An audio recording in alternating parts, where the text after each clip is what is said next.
കേന്ദ്ര സർക്കാർ 2025 അവതരിപ്പിച്ച ശാന്തി ബിൽ ഏത് മേഖലയുമായിട്ട് ബന്ധപ്പെട്ടിരിക്കുന്നു? അത് ന്യൂക്ലിയർ പവർ, ആണവോർജവുമായിട്ട് ബന്ധപ്പെട്ടിരിക്കുന്നു.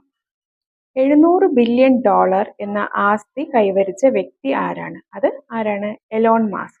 എലോൺ മാസ്ക് ആണ് $700 ബില്യൺ ആസ്തി എന്ന നേട്ടം കൈവരിച്ചത്. ഗണിതശാസ്ത്ര ദിനം എന്നാണ്? അത് ഡിസംബർ 22-നാണ് ഗണിതശാസ്ത്ര ദിനം.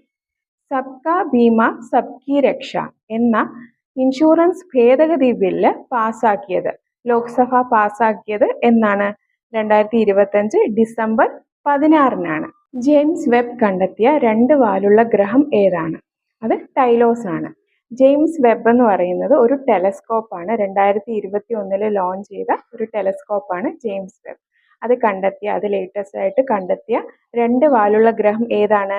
അത് ടൈലോസ് ആണ്. ഇന്ത്യയിൽ ഹൃദയം മാറ്റിവെക്കൽ ശസ്ത്രക്രിയ നടത്തുന്ന ആദ്യ ജില്ലാതല ഗവൺമെന്റ് ആശുപത്രി ഏതാണ്?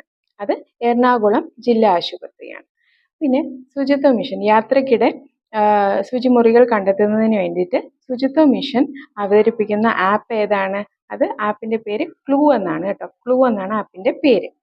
Under-19 ഏഷ്യ കപ്പ് ക്രിക്കറ്റ് കിരീടം നേടിയ രാജ്യം ഏതാണ്?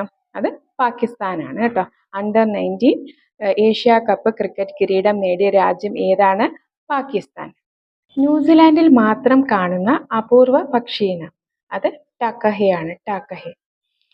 ജീവപര്യന്തം ശിക്ഷ വിധിക്കാനായിട്ട് സെക്ഷൻസ് കോടതികൾക്ക് അധികാരമില്ലെന്ന് വിധിച്ച കോടതി ഏതാണ്? അത് സുപ്രീം കോടതിയാണ്.